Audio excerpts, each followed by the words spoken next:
a sexual orientation or what. But our argument is simple. Do you agree to the fact that whether you're gay, heterosexual, or what, you are born by a woman? You yourself. And even your child can only be born by a woman. That's the problem with you people. I said, no, this is not a problem, it's not a... It's a fact. It's a fact, it's a reality. I don't know how you can run away from it. Are you born by a woman? So, now, if you want a man to marry a man, a woman to marry a woman, and keep calling for extinction of the world, of humankind, of human race, are you looking at a situation whereby have we reached a level whereby we shall start producing people in laboratory, people now who don't have feelings, who no longer believe in nature, who are machines, moving robots. Those are the people, and they are controlling the world. But the only issue is whether you're a minority or not, you're on the right side of history if you believe in nature. If you believe a man is born by a woman and not any other way, you'll always prevail. Whether you go to a laboratory and you create another Tayebwa, he will never have feelings. He will only be a programmed system. I've come to build for the Lord. Capture that. God's work, God's plan should be given priority. As we do our work. The Jews who had returned from exile, they gave priority to their houses, lives. And now God gave God leftovers. Leftovers. Where I come from Chagwe. When you bring leftovers to a visitor, it's, I'm a old. Because, no, this is not good. God is not interested in leftovers. His interest, that's why he said, the first crops. His interest, the first.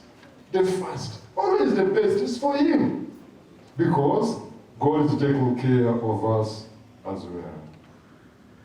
Again, God is calling us to identify our priorities and give attention to God's priorities.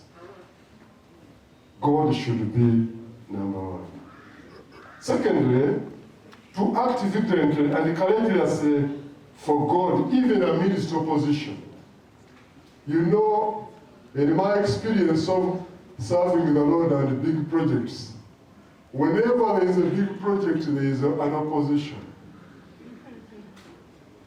It is part of the game, actually. You know, when you are playing football, you have always opposition. You want to score, but somebody is there to ensure you don't score. You make a square pass and you move, and somebody will say, on for you. I see that a lot with my team, Arsenal. I see many people.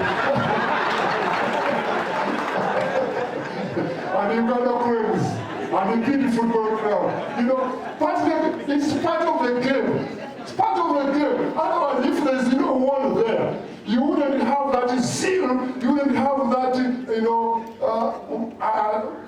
devising some new tricks to ensure that you overcome. We overcome, and we can say we are overcomers because we are opposition. Opposition is part of the game.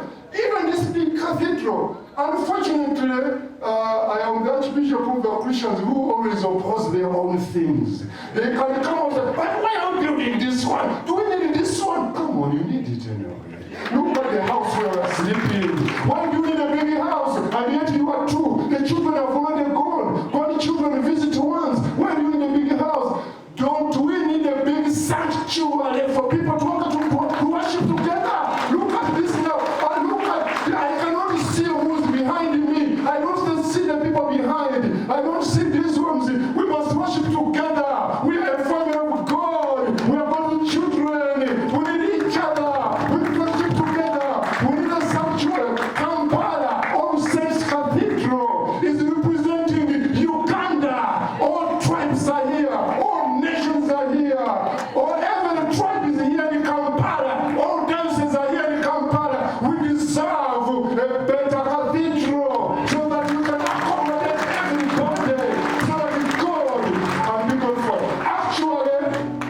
sanctuary was to ensure there is peace in Jerusalem. There is joy in Jerusalem. Because God's sanctuary is completed.